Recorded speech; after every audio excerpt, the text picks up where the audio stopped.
Report from Channel 3 News. I think this has been a very hopeful week across this country, certainly here in Ohio, with the news about the vaccine coming. We're very excited about that. We hope to see this beginning in December. Hope to start getting it out in December to our most vulnerable population. And then as soon as it gets here, it's going to come in batches. And as soon as these batches come, we're going to get it out. But until then, we have to wait and we have to continue to battle this virus. You'll see by today's numbers that things are getting worse and they're just going up at a huge, huge rate.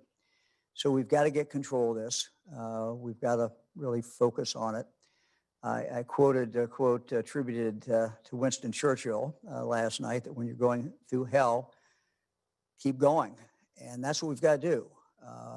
This is a time when we've got to kind of regroup and say we can get through this. I'm not a marathon runner. Some of my kids have run marathons, but they tell me when you get well into it, you think I've already done all this, but I got a ways to go, and that's maybe in some respects the toughest time. But we can do this. We will in fact do it. Some people have asked me today, well, what's the takeaway from last night's speech? And I think that really is it. It's hope. We're going to get through this. There is light at the end. We can see the spring coming. We can see the sun coming up. We're just not there yet, and we got to get there. And we got to get there and save as many lives as we can. We've got to get there, keep our economy moving, keep our kids in school. These are all the things that are goals that we have to stay focused on. And it remains the most important thing that we can do, and the thing that will really matter the most is, frankly, if we're careful and we wear a mask, we just have to continue to do that. So some of the things we talked about last night are really kind of focused on that. I talked about how important it is for a worker in a retail store to be sure that they're as safe as they can be. And for us to ensure that, we have to make sure that everyone that comes in to that store is in fact wearing a mask. Now, look, I got questions during the night, text to me, emails, or is there exception for medical exceptions? Well, certainly. Every mask order that we put out has medical exceptions. So I want to assure everybody. But it's important for that worker who has to work that they be protected. It's equally important for someone who's going out shopping that they know that no matter what store they walk into, people there are going to be wearing masks. That's very, very, very important. We talked last night about, sadly, some of the tragedy that has come out of banquets, come out of weddings, come out of funerals. Not the events themselves, but rather the party, the coming together. Horrible, horrible tragedies. And we've got to slow those down. We're not telling people, don't have a celebration. That's individual's choice. I know some people are postponing those until it's over with, and they're going to have an even better celebration. And you certainly could do that. But if people want to have the celebration, they can do it. But, we're going to put out the basic guidelines, and they're going to be exactly what I think we all know. Wear a mask. If it's a banquet, a wedding reception, and you're going to actually have that, okay. But people need to follow kind of the rules that we see in restaurants that we put in regard to restaurants, and as people remain seated. People not congregate really very close together. Just the basic cautions. It's not worth someone's life. It's not worth someone dying. We can do things, but we got to do them in a very, very careful way. We also talked about bars and restaurants. Now, of course, I've got a lot of feedback in regard to bars and restaurants. Look, we've not made a final decision on that. We're going to be guided by what our hospitals are telling us. because this is really a critical point. We're seeing some real increases in the hospitals. We'll look at the numbers here in a minute. We'll make that decision as we get closer to it. People say, why restaurants? Why bars? Why not this? Why not that? Why not that? I understand that. The answer to that is this. It's winter, late fall, getting colder, not a bad day today, but people are obviously moving inside. It makes any inside activity more difficult, more dangerous, potentially. What's unique about bars and restaurants, as well as fitness centers, is for a great deal of time, people are not wearing masks. We understand that. You can't eat and have a mask on or drink, but we also know people there sometimes for a long time. And so it's the time. What we've learned is it's the time. It's not wearing the mask. This is what raises the risk, makes it much, much more risky. So we'll have more of that. We'll see where these numbers go. But what my hope is, from last night and all our other discussions, and just people seeing what's really going on in Ohio, my hope, my prayer is that we all will be more careful. We'll all wear masks more. And if we do, I think the evidence shows we can slow this down. We can, in fact, turn this around. So let's, Michael, let's look at the numbers. Today's daily numbers sadly continue our growing trend, and you'll see on the numbers, we'll get them up here in a moment, cases. So now we're over 7,100, and you can see the 21-day average is 4,000. So over 7,000 cases, a new high. Deaths 34, hospitalizations 268. Again, both of these numbers, as you see, are larger than the 21-day average. ICU admissions are not, they're about the same at 21. But obviously we don't like to see that number. We have gave us our second highest day of hospital admissions with 286 people getting admitted to the hospital. Let's go to our 88 counties slide. Again, this is a slide that if you want to know what the danger level is in your county right now, this is the best slide to look at. You can see, sadly, because it is the color blue, every single county in Ohio now, every single county is a high incidence county. And if you go back down here to the bottom, Carroll County, even Carroll County at the lowest number is almost 2 times what the CDC says is a high incidence level. So it's double high incidence level, even for our lowest county. Michael, let's go to the next one. This is the top 20. And again, when you look at these numbers, Putnam County, these are just astronomical numbers. Mercer County, Auglaize, Allen, Defiance, Miami. These counties up in the northern part of the state, northwest part of the state, very, very high, even down to Miami is 6 times the high incidence level. So these are indicators of what is going on directly in the county as far as the spread. Michael, let's go to the next slide. The next few slides have to do with really what is coming up. These are what I would call the predictor slides. And again, not good news. COVID-related outpatient visits, 7-day average, you're seeing right here what is going on in regard to that. Trend is similar to those we're seeing for case counts in our hospitals. COVID-related emergency department visits. Take a look at that one. Graph shows a 7-day moving average of COVID-related emergency department visits. Graph on the left shows ED visits with a diagnosis of COVID-like symptoms. The graph on the right shows the number of emergency department visits with a confirmed diagnosis of COVID-19. Both graphs show an alarming trend, and our emergency departments are facing more cases than they have during this entire pandemic. Again, these are the warning signs, not good. Let's turn to the daily hospitalization and ICU admissions by date reported. These fill in They fill in as by date of actual admission because that data is not always available. The blue line shows the number of patients hospitalized with COVID-19. The orange line indicates the number of COVID-19 diagnosed patients that are in intensive care unit. As you can see, we are currently at our highest point for both hospitalized and ICU patients since the beginning of the pandemic. Let me go to the next slide. We often hear people say that the increase in cases, oh, that's just caused by more testing, and we are having more testing. But as you can see from the slide, increase in testing is here. See what's happened there.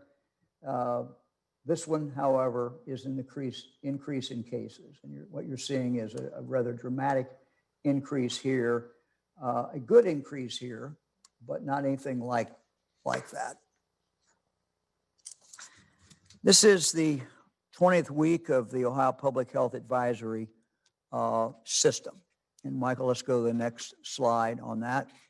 And this shows last week to this week. Again, a couple things to note. More counties red, now down to only one yellow. The whole state is basically pretty much filling in with this exception here and a couple here with red.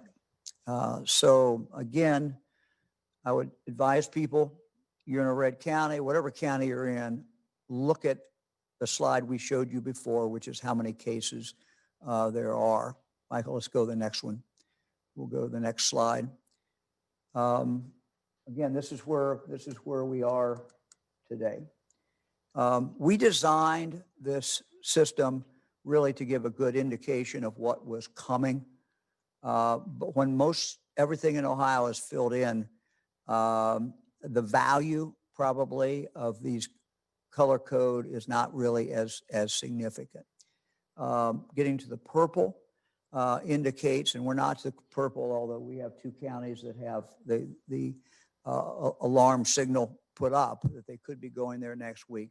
That is really an indication directly of what's going on with our hospitals. So two things really to look at now: number of cases in your county per 100,000 population, and what's going on, frankly, in regard to the hospitals. 68 of our counties are now red. Franklin and Tuscarawas counties are on our watch list. Today's new red counties are Brown County, Delaware, Erie, Hancock, Jackson, Knox, Miami, Paulding, Seneca, Shelby, Williams, and Wood. 8 of those counties are red for the first time. In Franklin County and Tuscarawas County, 6 of the 7 alert system indicators were flagged this week. That means if that continues growth, that they would turn purple next week. Both counties are seeing a high number of cases, a high percentage of cases spreading in the community, and sustained increases in cases, and 3 healthcare utilization measures: emergency room visits, outpatient visits, and hospital admissions of residents with COVID.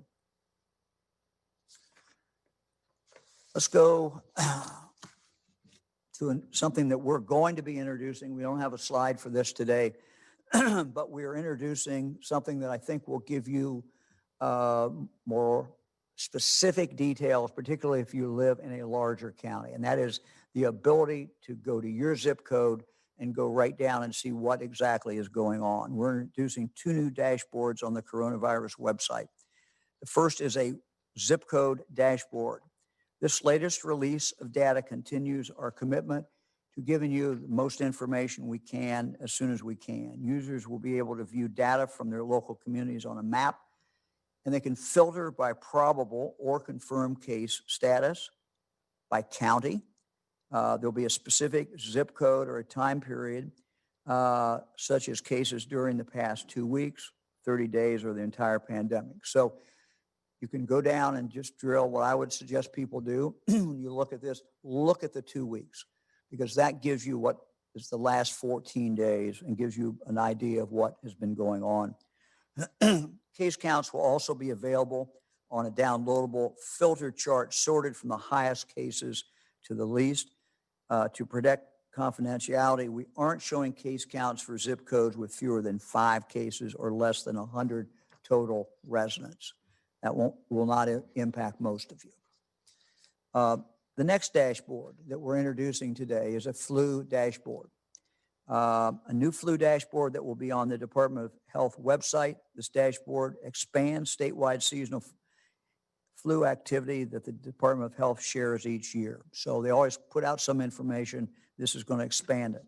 This dashboard shows flu trends over time with charts that indicate whether flu hospitalizations or cases of flu-like illness are on the rise or decline compared to the previous week and compared to the 5-year average to that date.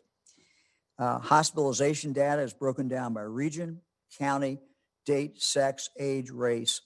The data shows only positive flu PCR tests reported by public health laboratories and selected clinical laboratories that participate in the National Flu Monitoring System. Additional data will be added moving forward. The dashboard will be updated every Friday at 9 a.m. So again, we urge everyone to get a flu shot. It's very early in the flu season. We can't really tell how severe this season yet is going to be, but we ask everybody to get a flu shot, and you'll be able to follow this again and see what's going on in your community in regard to how widespread the flu is. Our health departments have been at the forefront of this battle. And as we look to the future and see what we have to do to be able to successfully battle this virus, making sure that our 113 health departments have the proper funding is something that's very, very important. And I have committed to every health commissioner in the state that we will be there for them because they're at the front line. Throughout this pandemic, there's been assistance available through CARES Act funding. We're saying today that help is on the way. With the assistance and the help and the partnership of the state legislature, and I thank them, we're setting aside $30 million to assist Ohio's 113 local health departments. Each department will receive $200,000. And they will have flexibility to determine how best to use these funds as they fight COVID. The remaining money from the $30 million will be used to hire contact tracers to support local health departments. We'll do this at the state level, but then they are available to surge in when a county really needs help. We're continuing to hire people now, and I've told our team do it just as fast as we can. We'll continue to offer state resources and support to help fight COVID-19 at the local level. And again, I want to thank our health departments, every worker out there who's at the front line. Thank you so very, very much for what you're doing. I just got off the phone with Kentucky Governor Beshear. Andy and I talk quite often. Usually it's about COVID. Today it was about a bridge. I want to talk a little bit about what happened yesterday. Crash on the Brent Spence Bridge, of course, is the main transportation corridor between Cincinnati and northern Kentucky. Damages from the accident are very severe. The bridge is now closed. Inspectors were there this morning, could get onto the bridge then. It cooled enough. That is going on at this time. We expect, I've talked with Jack Marshbanks, the Ohio Department of Transportation. We expect that review to continue at least into and through Saturday, and we'll see what the inspectors come up with. We know the importance of this bridge and getting it back up, but we also are dedicated, both governors are dedicated to making sure it's safe and that no one's going to go on there until we feel safe about taking our own families on there. So we ask for patience for people as we move forward with that. Let me now move to Lieutenant Governor. John? Thanks, Governor. I wanted to just give a quick update and reminder about the Small Business Relief Grant. We made this available a few weeks ago to employers with 25 employees or less. It's $125 million in which we will provide $10,000 grants to these small businesses for mortgage, rent, utility payments, salaries, wages, the things that you need to keep the doors open and to keep things moving forward. We set aside $500,000 per county so that it wasn't so that every county got a chance to participate. And what we found, though, where we at right now, is we have a few counties that haven't used up their 50 company allocation.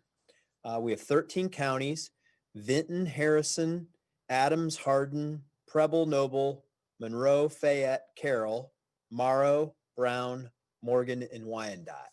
So there's still money available for small businesses in those counties to apply. We encourage you to go to businesshelp.ohio.gov to apply for those monies. They're in the process right now of processing those applications and getting grants out to businesses, but in these counties, there's still money available.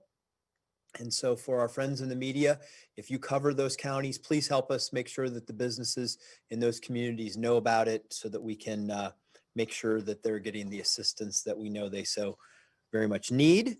I also will add that the Bar and Restaurant Assistance Fund is another option where we made available $38 million for $2,500 assistance payments for on-premises liquor permit holders.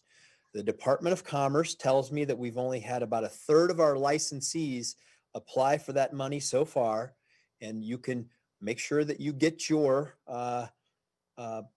assistance payment of $2,500 by going to businesshelp.ohio.gov.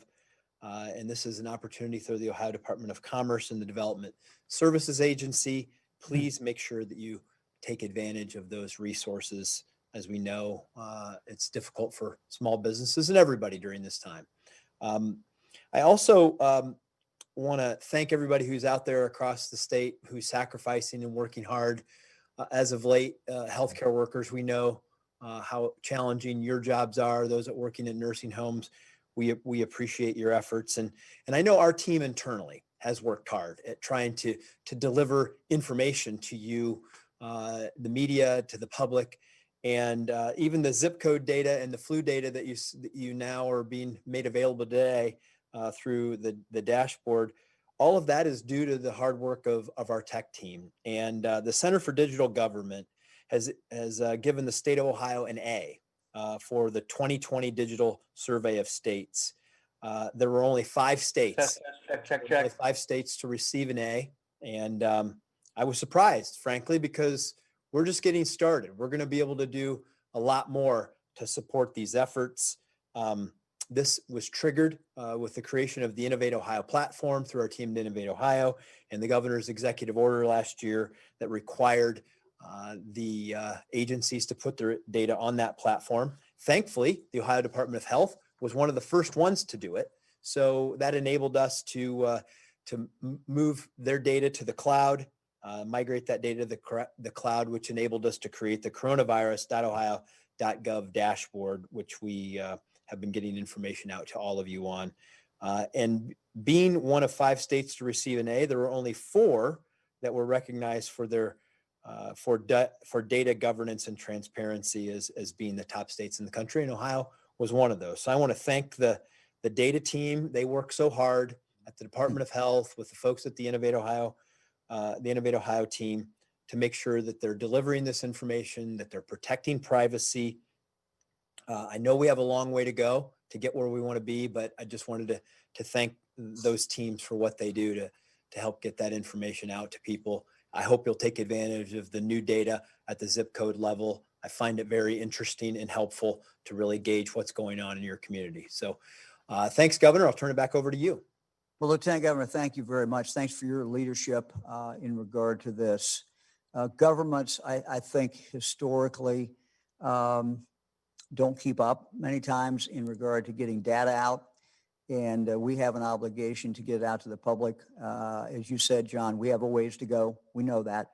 But we're proud at least of the progress that we have made in regard to this. And it's important, I think, as people discuss public policy issues, to be able to pull down information, whether it's the public, whether it's the news media. And again, we're not perfect. We know we got a long ways to go, but I think by what you heard from John, you can see that we are making some progress in regard to that. And, the information we're going to continue, as we announced today, with 2 new dashboards. We're going to continue to try to put information up and make it just as reliable as certainly as we can. We're ready to go to questions. Governor, first question today is from Jim Province at the Toledo Blade. Hi, Governor. Thanks again for this briefing. Appreciate it. Your administration is still in the courts in some cases, appealing decisions by judges that found that you or your health director overstepped your authority when it came to prior orders affecting gyms, et cetera. How would those be affected now by new orders that in some cases might double down on what judges said you don't have the authority to do? Well, I can't really answer that. We've been sued a lot. I've been sued a lot, and I'm sure that lawsuits will continue. And so, we're appealing those cases where we lost. We won some cases as well. So, what I can assure you is that any order we issue is done with great consultation with our legal team. We have some very good lawyers, and sometimes judges disagree with what we do. We understand that, we respect that, and we follow the process. And the process means that we can appeal or don't.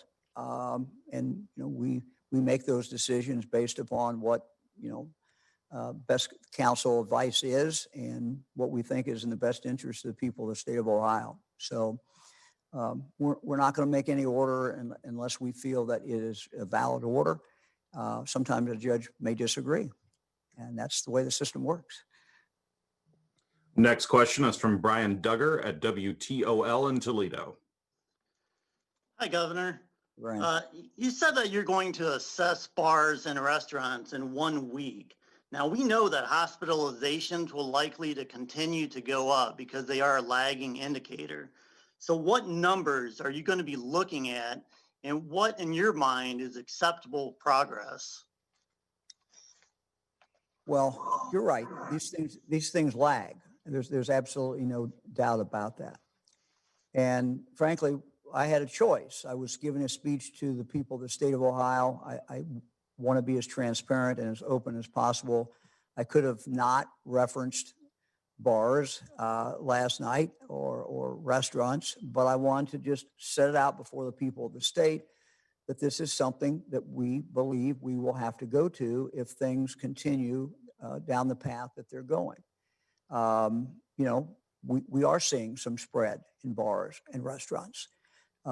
What's unique about them is that it's more difficult now. They've done a good job. Most bars, most restaurants have done a good job, but they're inside generally now this time of year. And there's many times people can't wear a mask.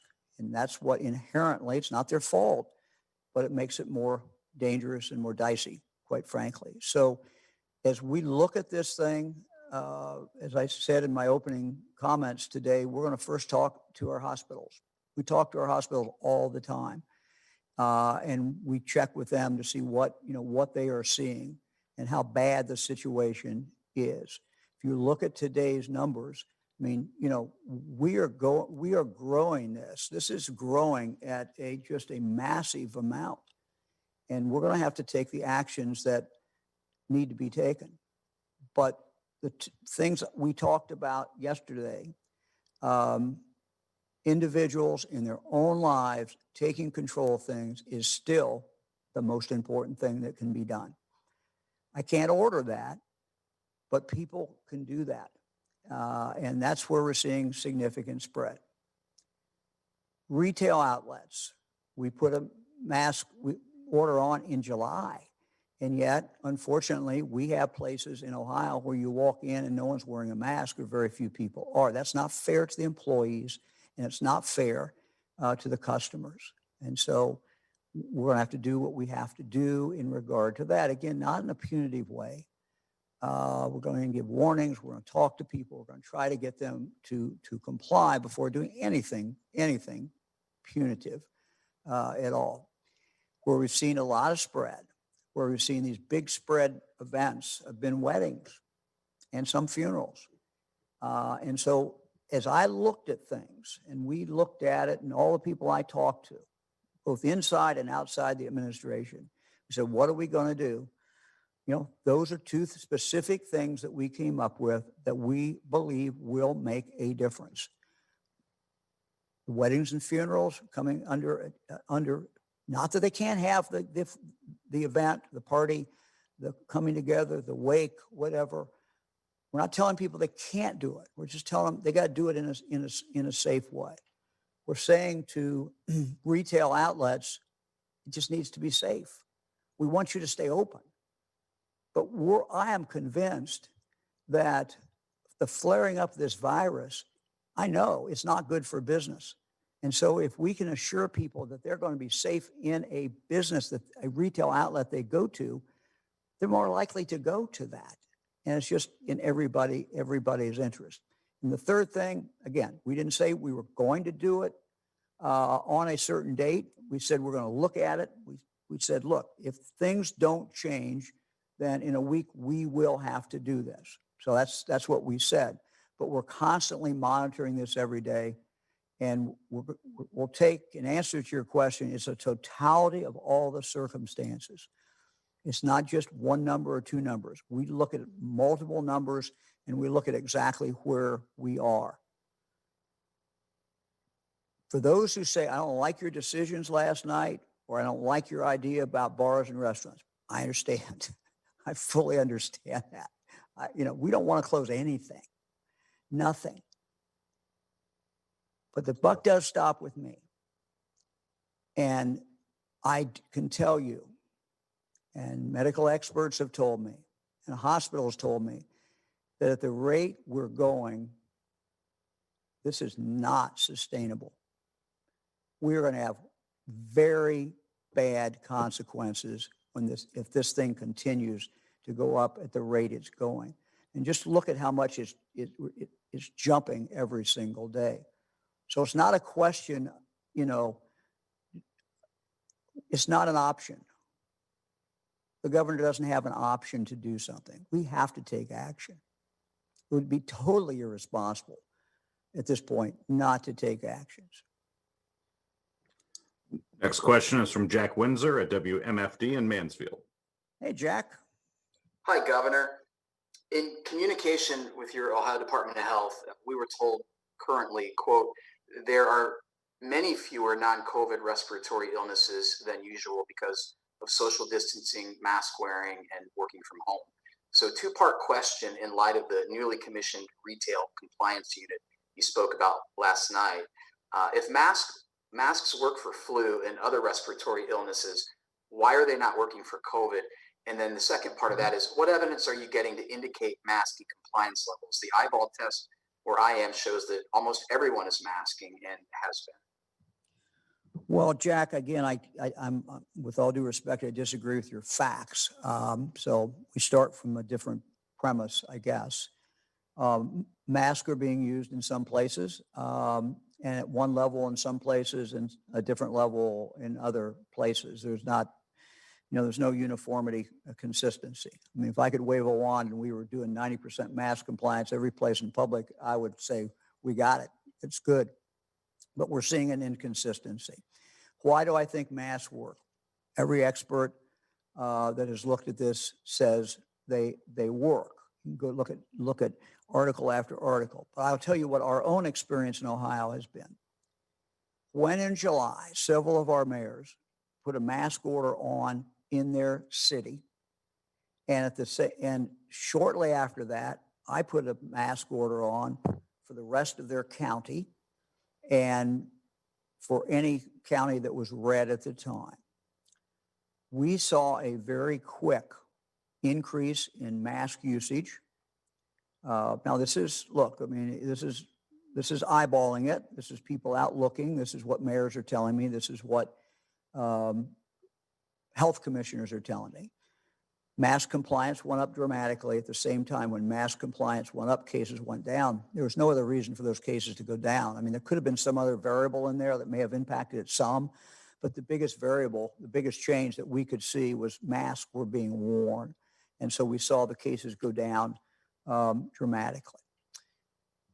Another example, while there are cases associated with schools, when I talk to superintendents and when I talk to health departments, they believe, and we're doing some studies right now this week and next week and the week after, and we'll have much better data. But I'll tell you what they believe. What they believe is that there's not much transmission directly in the classroom from one student to another, one student who has COVID to another student. Why? Well, they're inside. That would indicate there might be transmission. They're sitting there at least for an hour, sometimes for 7 hours. Why wouldn't we see it? The only thing we know of is because everybody's wearing a mask. So these are just things that we know from our own experience in Ohio. And I've said this a lot of times. When this thing started, we didn't know a lot. And there's still a lot we don't know. But one thing that I think, I'm an old prosecutor, former prosecutor. We used to say, jury's back. On this issue, on mask, the jury is back. And the verdict is masks work and masks are needed. Next question is from Marty Schladen at the Ohio Capitol Journal. Hey, Marty. Hi, how are you, Governor? Good. Hopefully vaccines will start coming online maybe in January if we're really lucky. And I know you're thinking about protecting frontline healthcare workers, which seems totally appropriate. Is there any thought toward prioritizing some lower income people, both because they're working the kinds of jobs where they've got to go face the public and retail, and also because they're living in settings where it's more difficult to socially distance? Yes. And we're still going through that process. I know the federal government's still going through that process. Our goal, Marty, is to save the most lives we can and to slow the virus down as quickly as we can. So we've looked at, for example, somebody who works in a grocery store. They're exposed to people all day. They may have asthma. They may be diabetic, but they have to work. And we have a lot of people who are in that category. So yeah, as we put this together, and it's not finalized, as we put this together, that certainly is a group of people, that we would like to be able to get help through the vaccine as early in the process as we can. Next question is from John Reed at Gongwer News Service. Good afternoon, Governor. Hey, John. With this latest surge coming the coronavirus relief fund dollars from the federal government are expiring in the next several weeks. How important is it that Congress appropriates more money, considering costs are probably going to go up because of this? Yeah, this is very important. I talked to Senator Portman yesterday. I intend to talk to Senator Brown the next day or two. I've talked to members of the House of Representatives. This is very important. We need a bill. We need a bill, number one, to allow us to take this money that we already have over beyond December 31st, not have to spend it before December 31st.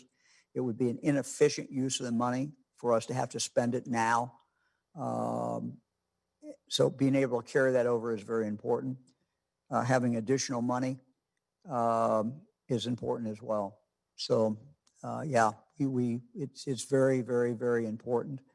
We are grateful for the help that Congress has given us in the past.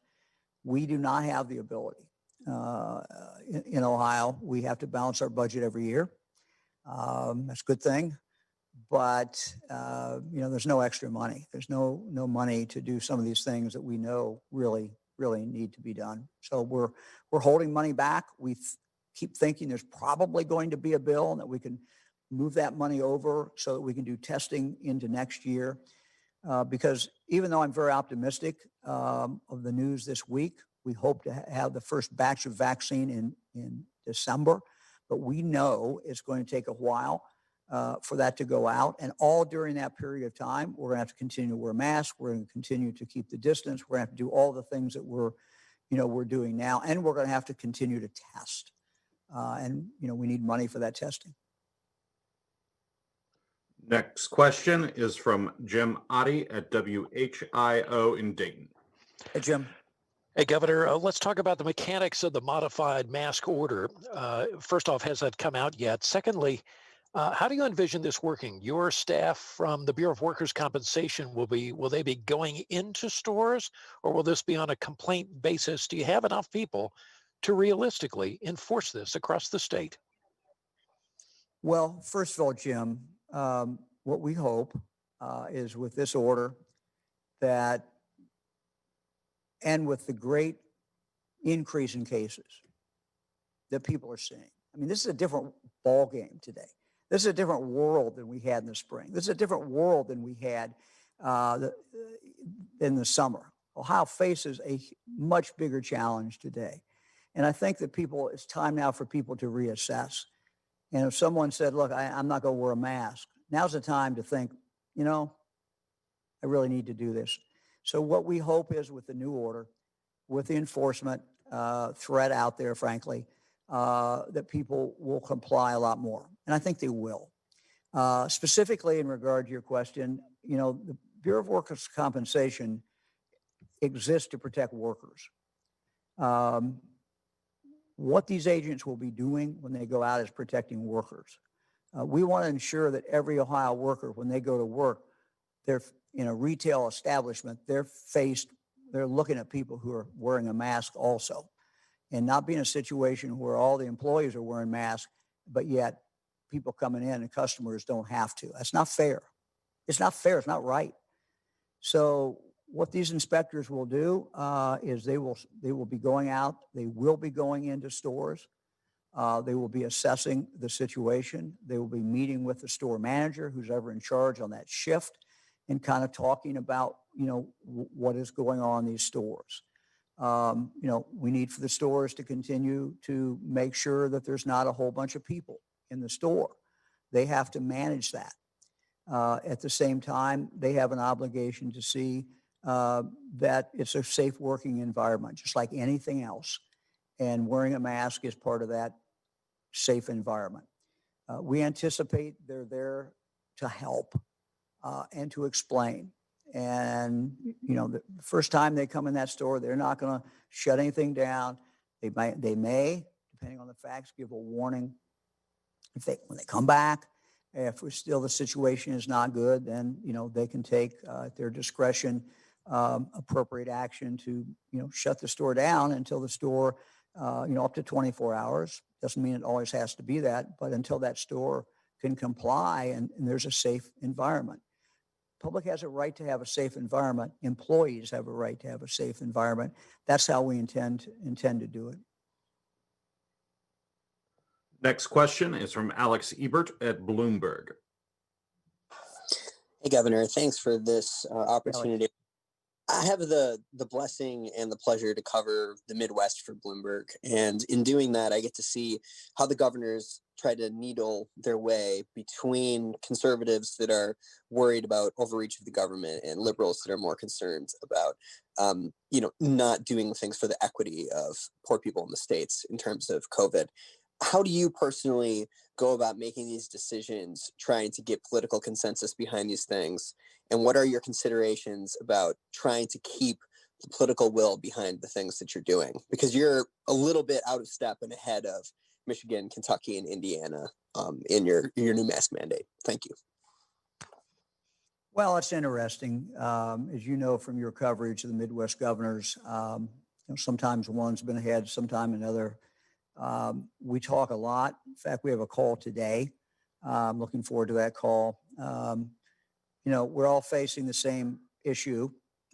In the past, some of our states have been hotter than others. Now, every Midwest state is facing a problem. No one's got a break now. And so we continue to compare notes and have discussions about what we think will work. Look, I've said this before, but what I think about all day is what else should we be doing? What else could we be doing? How do we bring people along in this discussion? Because when a tornado hits, we see it. We see the damage. We all know that we need to go deal with it. Ohio River overflows and floods down in southern Ohio and Lawrence County or some county, we know what's going on. This virus, it's quiet, it's secretive. We just see the casualties. And so it's tougher for people to comprehend. And I think what is difficult now is for people to comprehend how much different this is than it was in the spring, how much different this is than it was in the summer. It's not even close. And so how I communicate that, is something I struggle with, I think about. One thing that we've been doing, and I think it was sometimes misunderstood, and that's probably because I didn't explain it very well, but John Houston and I now have had, I think, 25 calls with 25 different county leaders. And what we've tried to do is get these leaders not to take my job over or for me to duck any responsibility. That's not what we're asking them to do. What we're asking them to do is to help explain to the people in their county exactly what's going on in their county and really what they need to do.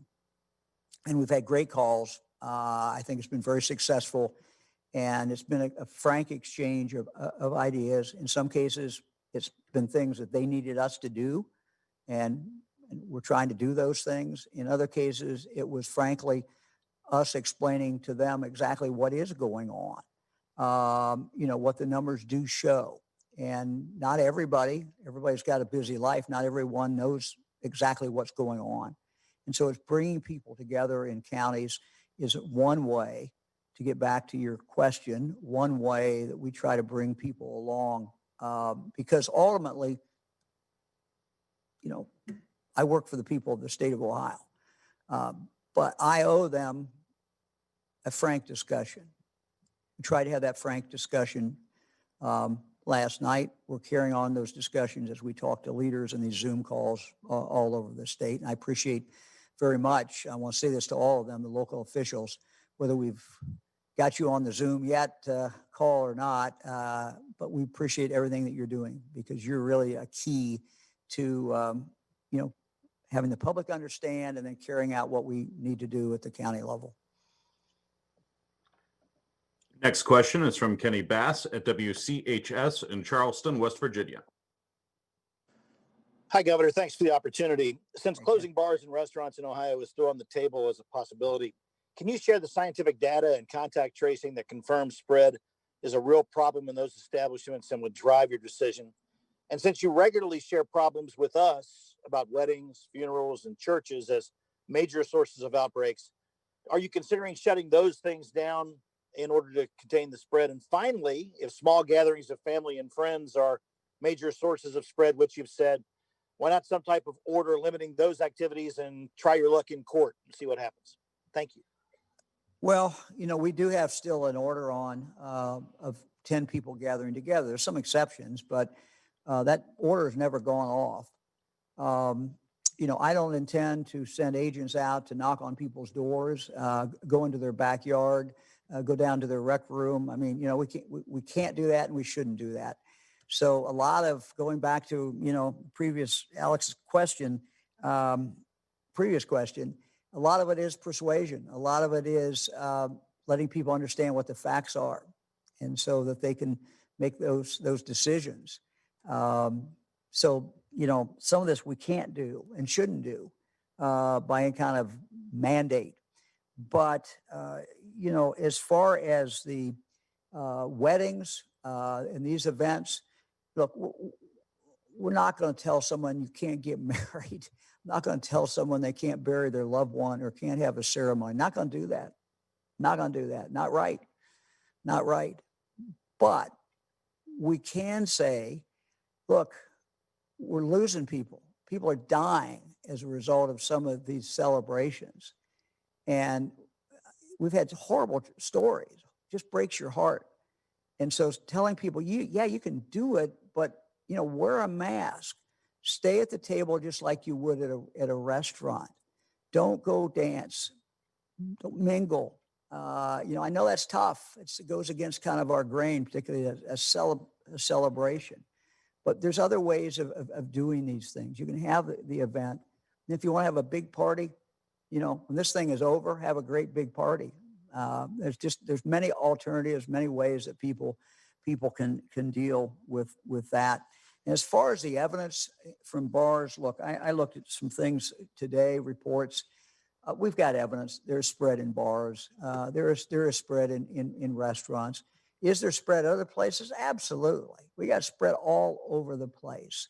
And I think I've talked a lot about the weddings and funerals, and we're doing something about that. I think I've talked a lot about people coming together in just in informal ways and how dangerous that is. In that case, there's no rule we can issue or should. We just have to warn people. These are very dangerous situations. Be careful, particularly for the next two or 3 months. But yeah, we've got examples of spread that's occurred. And again, as I said at the beginning, when you try to analyze this and say, okay, what can we do to slow this down? And when we know that masks are so very, very important, your attention is naturally drawn to the places where you can't wear a mask. Think of a bar, music is up, and, people are drinking, they're sitting at the table, but, they're not wearing a mask, and they're there for some period of time, the same way sometimes with restaurants. So as you just try to logically analyze this, we're not trying to pick on bars and restaurants. I've had members of my family who've been involved in owning bars and owning restaurants. And these things are the last thing we want to do. Small business. We love small business. My family's been in small businesses, but we have to analyze it from a logical approach. And we haven't said we're going to definitely do this, but what I wanted to do, I owed it to the people of the state, people who run bars, people who run restaurants, to say, look, we're looking at this and we're concerned about it. John? Yeah, Governor, I want to just add to this that, hopefully the message that you're hearing from us is that we're trying to give people every single tool we can to help them help us make sure we keep things open. But we also can't be tone deaf to the hospitals who we talk to, who tell us that their staffs are stressed, that some already have pulled back on elective surgeries, and not fully prepare the people of Ohio for that reality too. So what we're asking is just do things the right way. Use those masks. Try to avoid events if you can avoid them. Pull back on these things a little while until we get this back under control, so that we don't have to get ourselves to a point that we have to shut anything down because we don't want to. But we have to recognize the reality of what our healthcare professionals are facing and the implications to people's health and livelihoods, and try to find that balance. And hopefully we're communicating that. That's why we give you the data. That's why we try. This is a communications exercise, getting information, because my experience is that if everybody has the same information, they'll usually come to the same conclusion. And we hope that this information will help people understand the pressures that people in the healthcare system are going through right now, and how we all have to try to help each other out. Next question is from Dan DeRose at WOIO in Cleveland. Governor and Lieutenant Governor, thanks for the opportunity. I don't want to take too much more time on bars and restaurants. I do just want to say that I'd been contacted almost immediately after your your news conference yesterday from restaurant owners, namely one in a small restaurant in East Canton, who said if they go through a shutdown again, that'll be it, that they'll never be able to reopen again. I do want to talk about doses. You were on CBS this morning in a live interview, and you talked about it was the first time you've put a number on what you think our first delivery of a vaccine will be. You said 30,000. Pfizer, that's a double dose, so that really knocks it down to 15,000 people will be the first to get the doses when it comes to Ohio. And you said it would be spent on our nursing home staff. 15,000 out of 11.7 million people, but yet you keep telling us to have hope. 15,000 versus 11.7 million doesn't sound like a lot of hope. Dan, there's hope out there. There's a vaccine, apparently, that has been developed that was 90% worked, and that's very, very good news. Here's what we've been told. We've been told that the first batch will be 30,000. Because we believe other batches will be right behind that, that really is 30,000. We assume the second shot will come right behind that. Now, again, it's a work in progress, and we're just relaying. I'm just relaying to you what the federal government is relaying to us. But we hope that this comes very quickly in batches right after that. Some of these batches, some of this, the federal government is going to send directly to places in Ohio. Some of it we believe is going to come through us, and we will make sure it is distributed. So I can't tell you how fast this will come out. I'm hearing the same things that you're hearing. Dr. Fauci was on this morning. He was talking about spring when, we would have a significant distribution. I've also heard July as far as significant distribution. I don't know, but I do know it's coming. And I do know, or at least feel, that it's going to be a lot of it coming our way, just as it is in every other state. So that is the hope that is out there. And I think we have to have hope. I think it's realistic hope. I've tried to be realistic throughout this. But I've also, as I indicated last night, we have a long winter ahead of us. And this is the time for us to take that deep breath and say, hey, we can make it to the finish of this marathon. We can do it. We've come a long way. We've sacrificed a lot. Now's not the time to lose the opportunity to make it and to be able to celebrate, let's hope maybe a World Series in Cleveland or a World Series in Cincinnati, and, whatever you love to do, or just being with your kids and your grandkids. We all have a lot to live for. Let's get through this. And here's what we got to do it, because this virus is threatening us. And we are tougher than the virus, and we just need to push back. And we know we have the tools in our hands to fight back, and we can do that. So I don't think it's false hope. It's hope. It's realistic hope. Next question is from Jackie Borchert at the Cincinnati Enquirer. Good afternoon, Governor. Experts have told me that it will take longer than 1 week for this to tamp down, even if everyone were to just right now at this moment do 100% of the things that you've been asking them to do. So should Ohioans take your 1 week warning as a 1 week notice that businesses will start to close next week? How much notice do you plan to give businesses, and what financial aid will be available if there are closures? Jackie, thank you for the question. Look, we're facing a monumental crisis in this state. And I will say it again, this would not be a decision that I would make lightly. But we have to do some things to slow this down. So if we can get mask wearing up this week, if we can see things move in our direction, yes, we can postpone that, and we may never have to do it. But we've got to see movement. We've got to see something that indicates that we can slow this thing down, because doing the same thing time after time is not going to slow it down. And unlike the spring, things were shut down. We flattened the curve, we got back up, we opened things up, we moved forward. In the summer, we put masks on. That's what knocked it down in the summer. Now everybody's tired. I understand. I'm tired. Everybody's sick of it. But we got to get back up one more time, and we got to be able to do it. And so if we can start making some progress in that direction, then yes, we don't want to close anything down. I didn't run for governor to close stuff down. That's not what we want to do. But we're going to do what we have to do.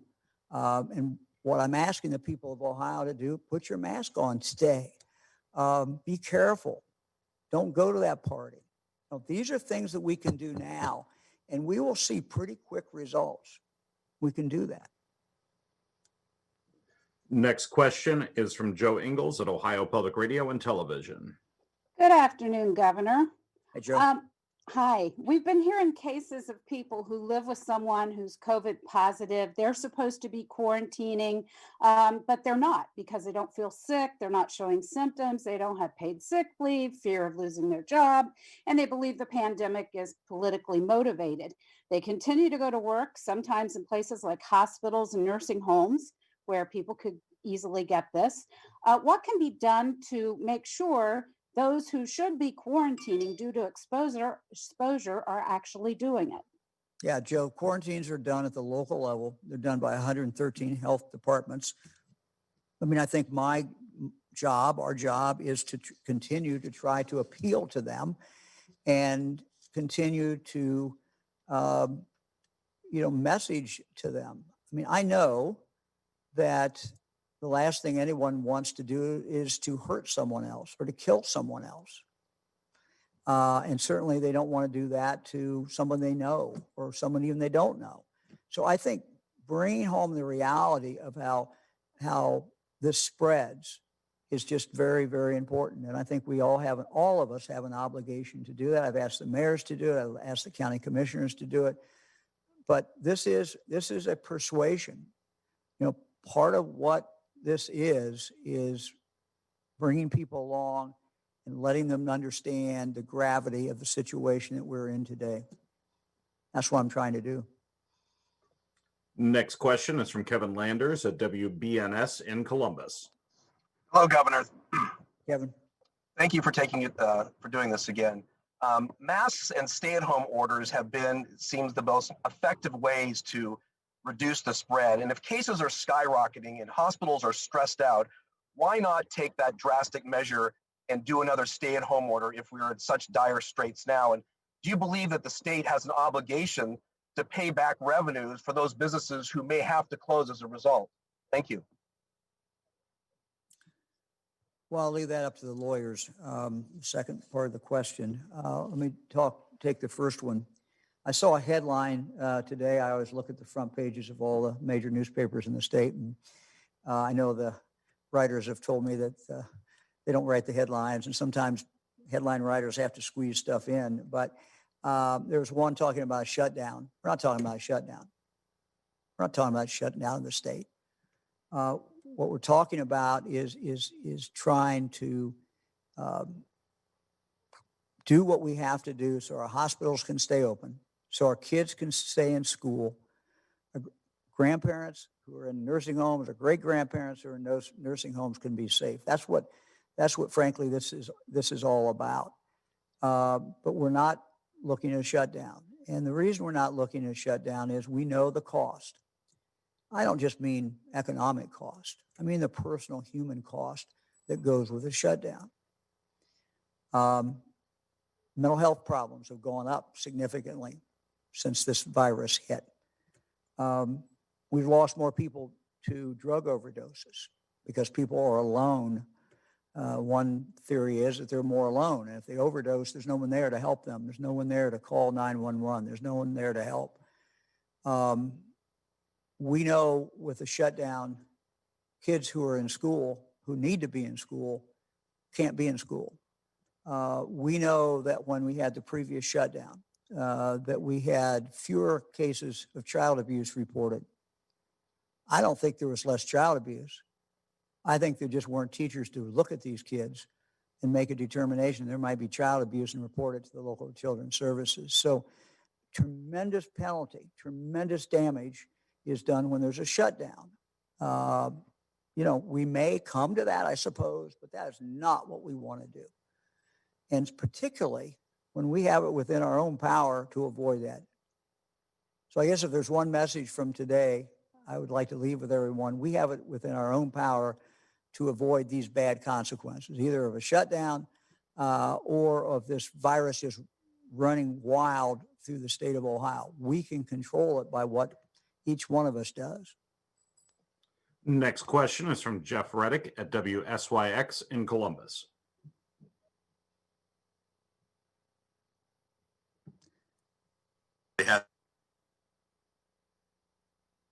Jeff, you on there? Sorry, can you hear me now? Got you now. We got you. Thank you. Good afternoon to you. I know it probably feels sometimes like you don't have a lot of allies in this process. The Ohio Restaurant Association today said any discussion of another restaurant closure would be inconsistent with any science or contact tracing data that we have been provided. That's a quote from their release. I know earlier you said that you've seen data about bar and restaurant spread and contact tracing, but we haven't seen that. Will you commit to release that to not only the restaurants, but to the public so it can be evaluated by people? Well, we're going to tell you what we see. Yeah, I mean, we're happy to tell you what we see. As I've talked about a number of times on this press conference before, the data is collected at the local level. And it is not set up in a way that you can come up with mathematical precision. But we do know the power of masks. We know that in bars and restaurants, you cannot wear a mask at certain points, certainly when you're eating, certainly when you're drinking. So we know those for facts. I just looked at some reports, and there were cases in there that they felt came from restaurants. What you have many, many times, and came from bars. I think what you need to understand, the public needs to understand, is that it is so widespread today that many times someone is at 5 or 6 different places, and they can't really trace it down to one place. So, you know, that is something that is a fact.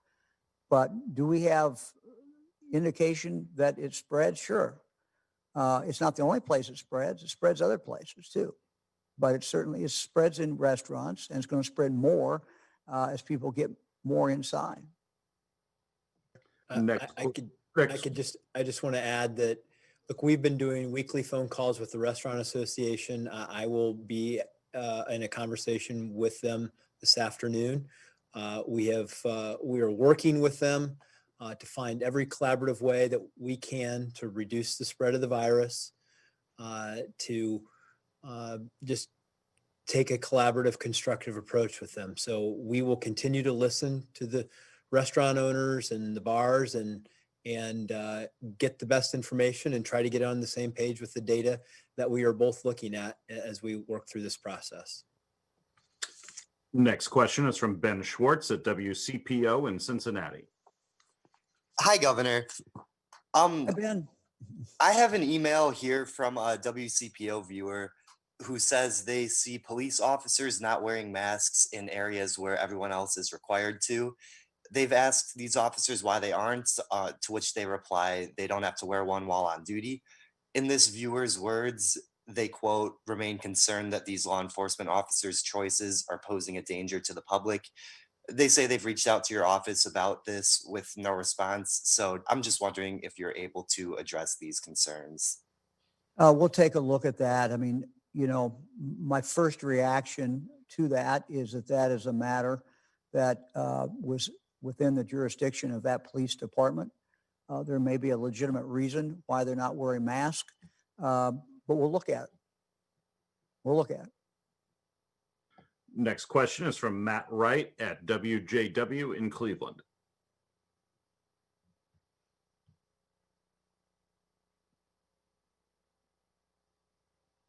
Reported that contact tracing. Matt, I missed your first, you just came on. So Okay. we missed the first few words. Okay, thank you. Just again on the contact tracing, you have said previously that local health officials have been reporting that contact tracing shows COVID-19 largely spreading at private gatherings of family and friends and not at bars and restaurants. So has that changed? What new evidence are you basing your closure decision on? Okay, I don't think I ever said that it was not spreading at bars and restaurants. What I've said is I've tried to communicate to people in Ohio that we have a problem and that the problem lies within their own hands, and that there is spread that's occurring inadvertently, obviously, when people are with friends, people with family, people who are, when they're with others that they're close to, they let their guard down. And so I've kind of gone out of my way to try to make that point, but to inform people that they can control a lot of this. But we have spread a number of places. But when you look at a bar and you look at a restaurant, there is a reason that other states, I mean, we are not alone in talking about closing bars and restaurants. There is a reason that other states have gone and closed bars and restaurants or curtailed them. Other states, by the way, have been more prohibitive in regard to how many people can be in a restaurant. All we've done is said a distance. Many states have gone to 25%. Some have gone to 50%. So we've tried throughout this to balance this, and understanding the great needs that bars and restaurants have, and the people who work there, and the owners, people who run the places. We understand there's a lot at stake here, and we understand also they've been hit very hard, and that the pandemic itself has slowed down the number of people who want to go out. But we've never said that there's not spread at bars and restaurants. Next question is from Randy Ludlow at the Columbus Dispatch. Hey, Randy. Good afternoon, Governor. Given the rate at which cases have risen, we went and only took a week to go from 4,000 cases to 6,000. Now it's taken 2 days to go to 7,000. Given how swiftly this is growing, is it wise to tell Ohioans that there will not be any more widespread shutdowns or stay-at-home order? Randy, if I said that, I didn't mean to say it like that. Let me kind of state it the way I think from what I'm seeing. We don't want to have a shutdown. We want to avoid a shutdown. We can avoid a shutdown. And the way we can avoid a shutdown is if all of us are very careful. We can do most of the things that we've always done, but we cannot do them the same way. We have to do them differently. We have to do them wearing a mask. We have to do them with some distance. So it's not a never, but this is within our control. We don't have to let it get that bad. We don't have to let it get to the point where our hospitals are stacked up. We don't have to get to the point where our hospitals can't do other types of surgeries. These are things we can avoid. We have it within our power to do. And I think we need to try that before we get to the point, the absolute drastic nuclear bomb of shutting down again. We really don't want to shut down again. But do I rule that out? No, I can't rule anything out.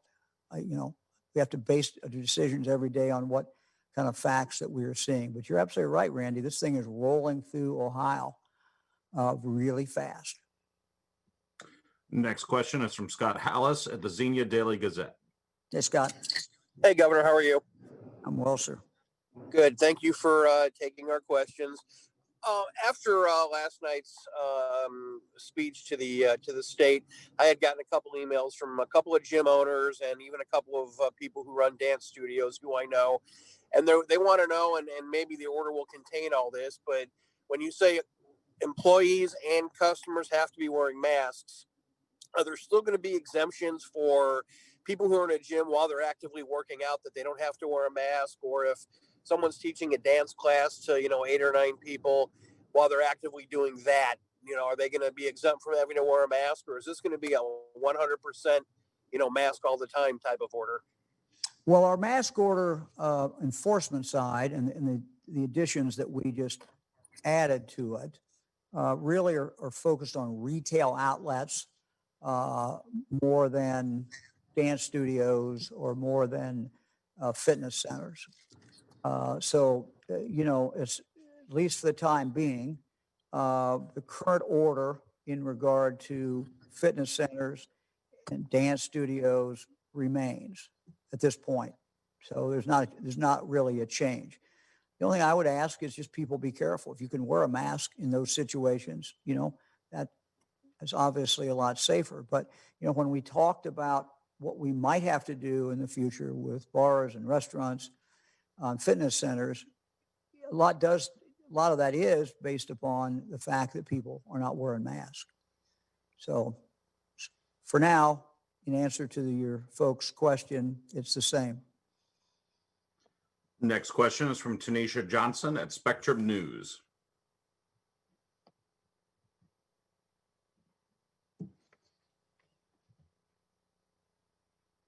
I think we lost Tanisha. We'll move on to Eric Halpern of WCMH in Columbus. I'm here. Go ahead, somebody.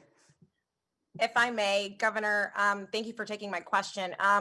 With cases rising and as you've noted, it being on a massive level and hospitals trying to manage capacity, how close do you feel we are, have you heard, in terms of having to use any sort of overflow space that was initially set up in the beginning for patients? Are we anywhere near that? And then in any conversations that you've had, how might that now be managed since healthcare workers are already exhausted?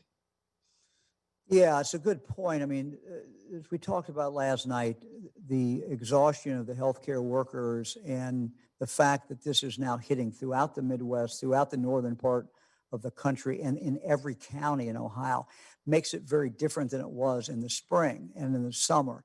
So besides just the number of hospitalizations going up dramatically, it's that it's everywhere. So there's no place where we can turn and say, hey, because some of the nurses from this part of the state come over to this part. We can't do that. So this is managed very well by our hospitals. We set up the 3 zones early on. They did a very good job in conjunction many times with the Ohio National Guard in having the build out or the proposed build out or the plans for the build out. So they're ready to go out. But, what you're going to see first, the first warning sign we have started to see when the Cleveland Clinic made the decision to pull back for a few days, at least, on some elective surgeries where someone had to spend the night. And the reason they had that line is because it's the bed. It's a precious bed. And so, that's the early warning sign.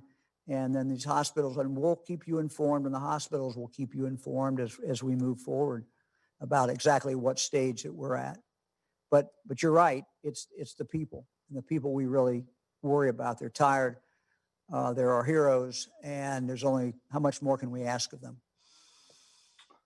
Next question is from Eric Halpern at WCMH in Columbus. Governor, good afternoon. Thanks for taking the time today. Going back to retail and this reissuing of the order, I know you say this is to protect both the employees and the customers. I was talking to the Franklin County Chamber of Commerce today, and they say that, both between their members, employees and customers, they're seeing 95% compliance. I know that's just Franklin County in Central Ohio, but if they're seeing that high of compliance, where are the issues that you're seeing now? Well, not everybody's at 95. It's a big state. It's a diverse state. People have different attitudes, cultures of looking at things. And so if it was 95%, we wouldn't be talking about it. If it was 95% across the state of Ohio, I would not be talking about it. It's not 95% across the state. I wish it was. It's very inconsistent. And what we're trying to do is just get it up in the neighborhood of 95%, What we're trying to do. Governor, next question is the last question for today, and it belongs to Jess Harden of MahoningMatters.com.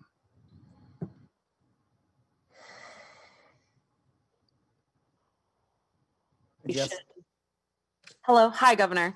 As you're aware, Mahoning Matters is currently in mediation with ODH over zip code data for the Mahoning Valley. Our public record requests, first filed in May, were ignored and then rejected. If more people had had this information 6 months ago to make better decisions, could that have mitigated the surge? And if your answer is no, why release it now, saying you want to give the most information when we can? Jess, I don't know. Look, I'll look at that myself. I'm not aware of that, so I apologize, but I'll get back to you and our team will get back to you. I don't really know. Oh. Well, we have, I'm sure, good news for everyone. Fran is here to tell us some good news about the Ohio Imagination Library and a milestone that they were able to reach in the last few days. Fran. Thank you. It's good to be here, especially with a little good news. I'm so pleased to announce that the Ohio Governor's Imagination Library is now, as of this week, statewide, which means that every child from the time they're born until they turn 5 years old is eligible to receive a book in the mail every single month, no matter what county they live in. We partner with the Dolly Parton Imagination Library, and when we started, there was only a handful of counties that offered the books, and about 13% of our eligible kids were getting them. But today, all 88 counties are eligible, and we have about 34% of the kids that are getting the free books each month.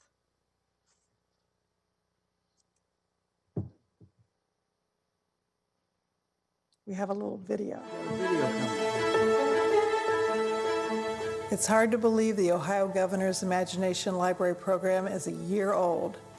When we began the program, partnering with Dolly Parton Imagination Library last summer, the program was available in pockets of Ohio, in certain zip codes in certain cities. But Mike and I believe that every Ohio child under the age of 5 should benefit from getting these free Imagination Library books in the mail every single month. As grandparents, we've seen our grandkids' excitement receiving the Imagination Library books in Greene County. So over the past year, one by one, we worked on partnerships to add more counties. I've really enjoyed meeting with our county partners and parents. My name is Peyton Tolbert. And my name is Wendaya Tolbert. So every day we read at morning and at night. So we brought a special book, The Ring Bearer. She loved getting things in the mail. She loved reading it. We would instantly sit down and have to read every single time. So for us, my Imagination Library experience through my daughter has been incredible and absolutely a treasure in our lives. And I like the variety of the books that the Imagination Library sends. They may be books that either weren't on my radar or books that I may not have chosen for them myself, and then to watch them become some of our kids' favorite books is really fun to watch. Oh, it's my new book again. It's definitely a privilege to be a partner with Ohio Governor's Imagination Library. What I really appreciate about the books that he's received is really just the diversity that you see. And very coincidentally, just today we just got this book, The Ring Bearer. So we haven't even read it yet, but I'm really excited about that. And I was really excited to see, kids of color on that cover. They've helped us to connect as a family and learn more about things around us, like baking. This is one of our favorite books. And about numbers, and about forest animals, all different kinds of trucks and trains. Which one did you pick? Ooh, the little engine that could. We got that from the Imagination Library. Our goal for the Ohio Governor's Imagination Library in Geauga County is to get as many families and community leaders involved as possible. We want to inspire a love of learning. When we encourage kids to read for pleasure, they become lifelong learners, and that's ultimately what we want for our community. Why do you like to read before bed? Because it's so fun. Because it's so fun. Our local communities are just kind of coming together and figuring out ways to put these books in children's hand. And all 7 of our counties are in Appalachia. And as we build stronger communities, we're building a stronger Ohio. Kids who read succeed. Success is what we're bringing. Reading is an instrument, but it's success we're bringing to your county, success we're bringing to your economy, it's success that we're bringing to all of Ohio together. It's also about their imagination. So to see them take what they've read and then later play using some of the characters or the lessons in the story, I think those are all things that go just beyond reading for the sake of getting from a beginning of a book to an end of a book. Also, I really like the snuggles that come along with story time. Ditto. To the Imagination Library, thank you for creating this program. We truly appreciate finding ways to connect with our children and also increasing literacy in the home. So, bye-bye, guys. And I really like this one. Oh yeah, and that says kindergarten here I come because you're starting what? Kindergarten. Thank you. Thank you. Bye. Bye. Thank you. Thank you.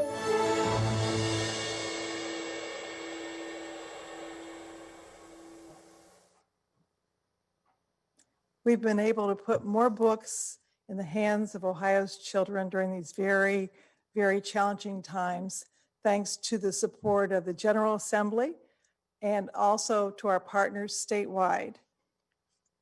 To sign up, please visit ohioimaginationlibrary.org.